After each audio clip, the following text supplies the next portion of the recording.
Obrigado, então, Nélio. Na sequência aqui, então, teremos a palestra Evolução das Análises de Risco nas Normas, né, que vai ser proferida pelo Carlos Moreira Leite.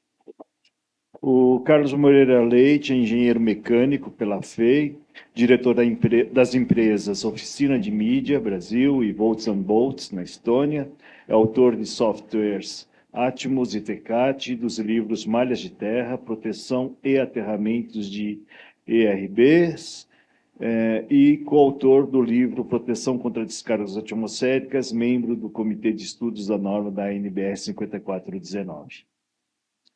Bom, obrigado. Nós vamos apresentar aqui rapidamente uma evolução do que teve nas análises de risco das normas. Não pegamos das normas de 1960, 1970 e tal, a gente pegou a geração anterior e a geração atual. O Barbosa ontem deve ter falado sobre a revisão, sobre a futura norma, então eu vou mencionar só en passant a próxima revisão, só onde realmente interessar para a gente aqui. O que a gente nota, olhando as normas, é que antigamente a gente usava isso daqui até essa tabela da NBR de 2005, tinha um foco no empirismo, né? Foram abandonados os chutes, passaram-se observações, e o que a gente usa hoje, já com o software, né? Mas é já uma ênfase maior na parte científica, né? Então, já tem testes, e tem cálculos, tem coisas mais desenvolvidas, né? Então, inclusive, o que Cláudio comentou, o Barbosa tinha falado no ILSD do ano passado, de fazer um método mais simplificado, né? O Alain Rousseau também falou de ter um método simplificado. Isso eu vou comentar também que na norma americana existe esse método, é basicamente o método antigo que a gente tinha aqui. E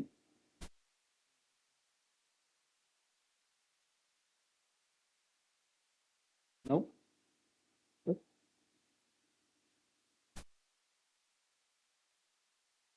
Alô?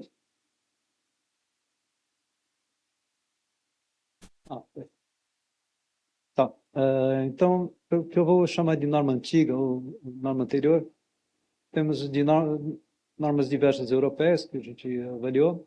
Cada país tinha uma, mas alguns países, por exemplo, a Alemanha mandava usar o método britânico, então tinha tanta variação de uma para outra.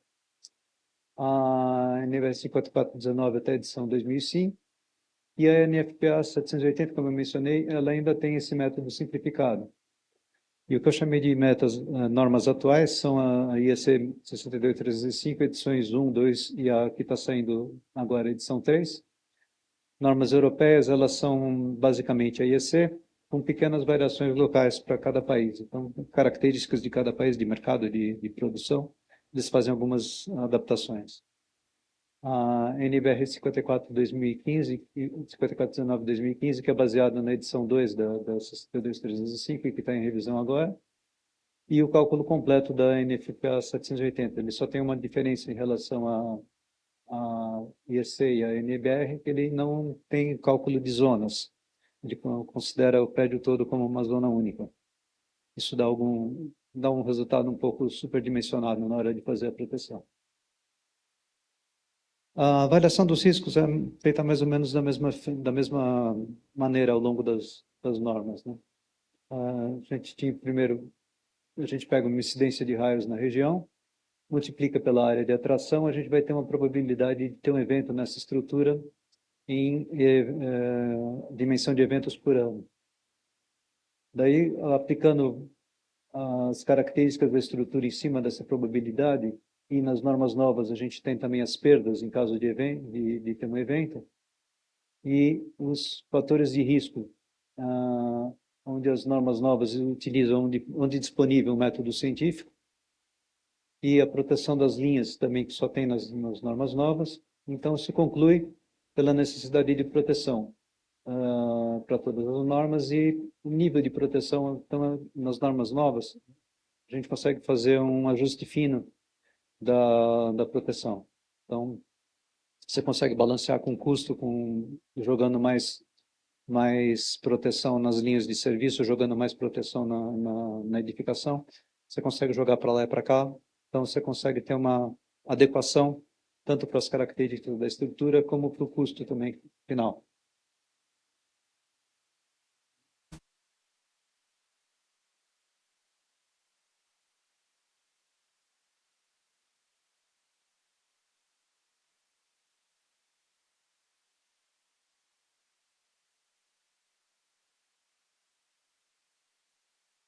Para um tempo ele existe.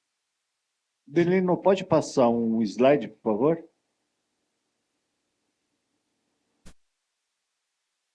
Agora, bom, primeiro é a incidência de raios, né? O que a gente usava antigamente eram esses mapas aqui é um mapa da Terrinha, onde tem curvas isocerâmicas. É um mapa tipo topográfico, onde tem dias de tempestade por ano, que dias com trovoadas por ano. E atualmente a gente usa, o que vocês já conhecem, um mapa muito mais fiel, muito mais preciso, onde você tem, então, para cada micro-região, para cada cidade, o índice de raios por ano, não é mais dias de tempestade, não é mais observação por ouvido ou por visão, mas é observação por instrumento. Então, já se mede com muito mais precisão. A área de atração, como o Cláudio comentou, tem umas confusões aqui, né? Antigamente se usava uma vez a altura, depois passou para 3 vezes a altura. Isso daqui não... Se a gente vai realmente usar o modelo eletrogeométrico, a gente devia usar como multiplicador aqui. Na verdade, é uma sombra da esfera do modelo eletrogeométrico. Agradeço ao Cláudio por ter colocado já o slide com o cálculo, né? Mas isso daqui não mudou muito das normas novas, é só utilizando, então, 3 vezes a altura. O que acabou tendo de diferença é que antigamente eram só um raio que caía para a estrutura ou perto da estrutura. Agora a gente tem também raios caindo para linhas de serviço ou próximos das linhas de serviço. Então isso daqui causa induções que vão levar surtos perigosos para dentro da estrutura. Probabilidade. Antigamente era bem mais simples, né? Você tinha aquela probabilidade da área, multiplicava por 5 fatores de correção, que a gente vai ver já já. Então, chegava numa faixa de variação de 10 a menos 3 a 10 a menos 5. Se a probabilidade fosse maior que 10 a menos 3, era obrigado a utilizar. Se fosse menor que 10 a menos 5, não precisava, e aqui no meio era recomendável. Das normas atuais, a gente passou para 4 riscos. Na próxima edição vai cair de novo para um risco só e uma frequência. E esses riscos, então, são variados aqui para pessoal, serviço, cultura e econômico. Hoje você ainda consegue usar o índice cerâmico, mas isso já está caindo em função dos mapas mais precisos de densidade de raios. Daí, a mesma área de estrutura, a área não mudou. A gente tem hoje uma área real, uma área de coleta e uma área de influência. A área de coleta é onde a gente considera que o raio caindo ali vai ter uma influência direta na estrutura. E a área de influência, principalmente sobre as linhas de serviço. Então, que as características da estrutura. Aqui é a norma de 2005. Então, a gente tem a função do tipo de ocupação, material da construção, material da cobertura, conteúdo da estrutura, a localização da estrutura e a topografia. Na norma atual, o que tem de quase igual é a parte de localização, só que em vez de 3 localizações, a gente tem 4 localizações. A gente vai ver num desenho mais para frente aqui como é que deveria ser feito isso, né, se for realmente fazer cientificamente. E os outros aqui a gente deixou de aplicar para a estrutura e começou a aplicar para as zonas. Então vamos ver algumas tabelas aqui aplicando para as zonas. Então, as perdas que a gente calcula hoje são por zonas. Então, por exemplo, aqui, danos físicos, danos internos, toque de passo. E uma coisa que já é possível nas normas, o projetista, se ele tiver um cálculo mais detalhado, se ele tiver uma boa razão, ele pode entrar o próprio valor dele. Ele não precisa, ele pode fazer um overrule na norma e colocar o próprio valor dele. A maioria do pessoal tem medo de fazer isso. Mas, por exemplo, se vocês pegarem, vamos voltar aqui no mapa. Aqui. O mapa do Brasil é bastante diverso aqui, mas se você pegarem na Colômbia, por exemplo, que eles têm uma distribuição mais ou menos desse tipo, mas o país inteiro na Colômbia tem mais ou menos o mesmo clima. Então, o que eles fizeram? Eles mediram as descargas na Colômbia inteira e refizeram os cálculos, e eles têm 4 valores de raios de esfera diferentes da IEC, porque eles fizeram adequados para o caso da Colômbia. Então, a norma da Colômbia está baseada na edição 1 da IEC, mas eles fizeram esse ajuste para deixar mais específico para eles. No caso do Brasil não dá, porque a gente tem uma variação muito grande, o raio teria que variar com a região aqui. Dá para fazer, tá? Fica um pouco mais complicado. O pessoal já reclama que está complicado demais, então. Então, aqui, por exemplo, a gente tem perdas, perdas de vidas, de serviços culturais e econômicas. O que tem uma brecha na norma atual, mas que ainda não foi... não tem ideia.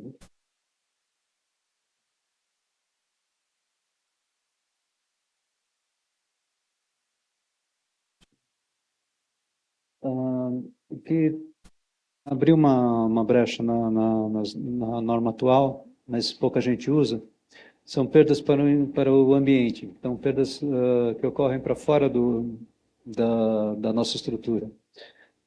Pode ser, por exemplo, que você tem um acidente que causa fumaça ou fluxo térmico. Isso daqui você pode calcular para pessoas dentro ou fora da estrutura, tanto perdas de vidas como perdas econômicas, tá?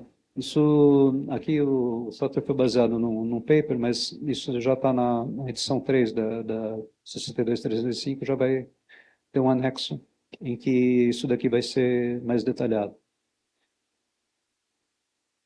Os fatores de risco, então, que antigamente eram aqueles ABCDE lá, e misturava um pouco, entrava tudo junto, né? O que é feita a estrutura, o que tem lá dentro, como é que é o telhado e tudo mais. Agora está separado por zonas, então a gente se separa para cada zona, você entra os fatores bem mais detalhados aqui. Então, em vez de ser simplesmente alvenaria, então tem tipos de construção mais detalhados. Tá? Tem ainda um pouco de empirismo aqui. Tá? Você tem alguns desses fatores aqui, como a gente vai ver. No próximo. Aqui dá para ver bem. Aqui, empirismo vezes a ciência. Então, por exemplo, para o fator de risco R2, a gente tem para TV e telecomunicações o fator LF de 0,1. Para gás, água e energia, o LF é 0,01. Por que esse daqui é 1/10 exatamente daquele? E por que esse daqui é 0,1? Tiraram do chapéu. Foi totalmente empírico. Isso daqui é de dados de muitos anos, de observação, não sei o que. Você pergunta para o cara que fez a norma, não, mas a gente sabe que assim funciona. Isso não é exatamente uma resposta científica, mas funciona, né? Então, onde a gente sabe que está funcionando, não está se mexendo muito, mas poderia mexer. Isso daqui tem, a hora que entra, tem um perigo aqui, a hora que a gente coloca números nessas coisas, o pessoal acredita muito em números, né? Estamos numa época cartesiana, e não sei se vocês já fizeram aqueles teste de personalidade, de psicologia, coisa assim. São respostas totalmente subjetivas, mas tem lá um número que vai de discorda totalmente até concorda totalmente, né? Então vai aparecendo números ali, no meio daquelas respostas subjetivas. E você chega no resultado final, é um número. E o sujeito olha para aquele número e fala, não, a tua personalidade é tal por causa, por causa desse número aqui, né? Não, a gente confia em números, né? Daí fazem média, desvio padrão, tudo em cima daqueles números lá, e aqueles números foram falados assim na hora, de forma subjetiva, né? Então, esses testes mesmos passam por processos de validação, de reproducibilidade e tal, até você aceitar um teste desses. E no caso de descargas, não é tão fácil fazer tudo isso. Então, demora no mínimo 20 anos aí de observação, e daí o clima muda e a gente tem que fazer a observação tudo de novo. As proteções de linha de serviço foi uma coisa que foi bem detalhada, tá? Isso está bem feito. Por exemplo, se vocês pegarem o DPS aqui, você pode entrar, se quiser, o fator PSPD, então tem fórmulas e tabelas relativamente precisas para calcular esse tipo de fator. Então, aqui já é uma coisa que está bem definido, está bem calculado. Como já mencionaram, isso daqui fica um pouco overkill, né? Uma sobremorte, né? Um exagero por causa de uma casinha normal. Então, está essa discussão se coloca nas normas ou não um método mais simplificado. Nas reuniões da IEC, eu levantei a bandeira brasileira lá, falei, olha, no Brasil é complicado, se tiver um método simplificado, ninguém vai usar o método completo. Né? A pessoa fala, não, está na norma esse daqui, eu vou usar esse daqui. Né? Daí tem uma planta de cimento lá, uma tremenda instalação, milhões de dólares em cada área daquelas lá, e o sujeito usa o método simplificado porque está na norma. Tá? Então, a gente tem que tomar muito cuidado quando a gente fala de Brasil. Brasil, Índia, China, México, tá tudo no mesmo bolo. Os BRICS, né? Você sabe que o BRICS, se o Brasil sair, eles ficam ricos.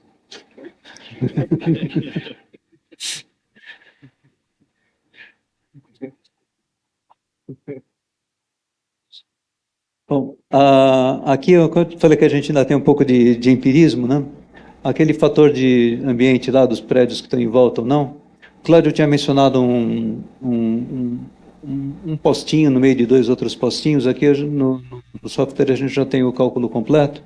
Se você tem a tua casinha no meio de dois prédios, você pode calcular se a tua esfera vai encostar ou não na tua casa. Se não encostar na tua casa, você já não tem impacto direto de raios aqui.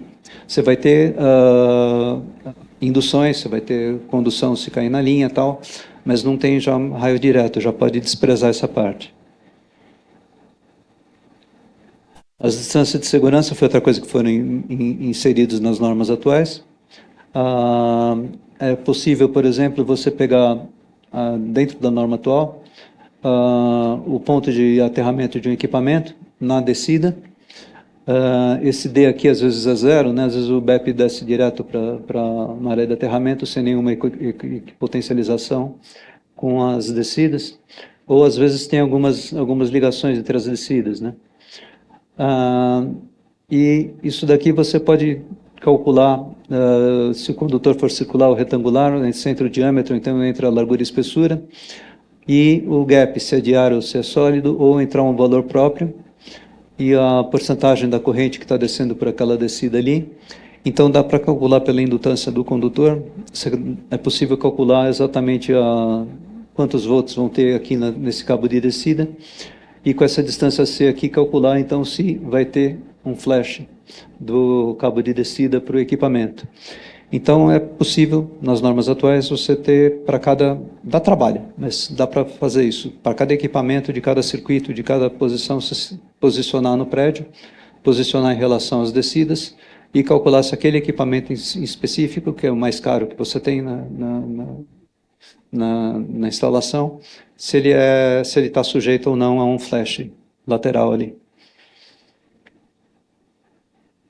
Está aqui as perdas ambientais. Então, vamos ver, ele tem explosão e sobrepressão, fluxo térmico, fumaça, poluição do solo, poluição da água e material radioativo. Então, desse paper que a gente pegou, isso está sendo quase igual na edição 3 da IEC, a gente vai dar uma corrigida no programa. E então dá para calcular o que acontece fora da tua estrutura. Se essa estrutura, se o que está fora é se é uma rodovia que está lá, por exemplo, você não pode jogar fumaça na rodovia que os carros não enxergam mais nada e começam a bater uns nos outros. Se está numa área residencial, você não pode ter um vazamento de um solvente ali que vai ser perigoso para todo mundo que está ali em volta. Então, você pode incluir nas perdas da tua instalação isso daqui também. Esse slide aqui eu copiei da minha apresentação do ano passado, porque ela continua, eu acho que continua válido. A maioria do pessoal aqui deve ser de consultores e projetistas, mas eu já tive do lado do cliente também. Então, o Sérgio falou muito dessa disputa entre cliente e projetista, né?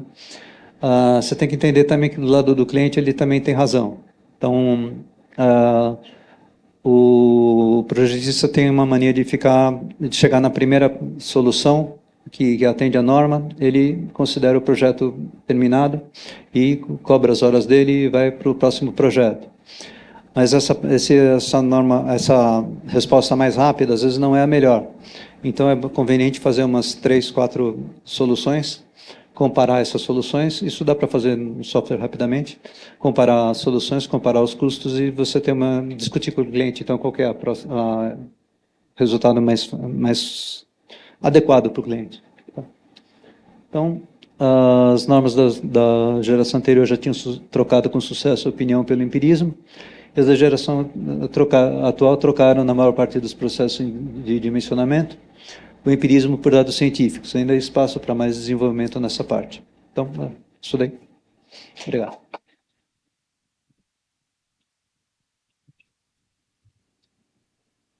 Ok, obrigado então, Carlos.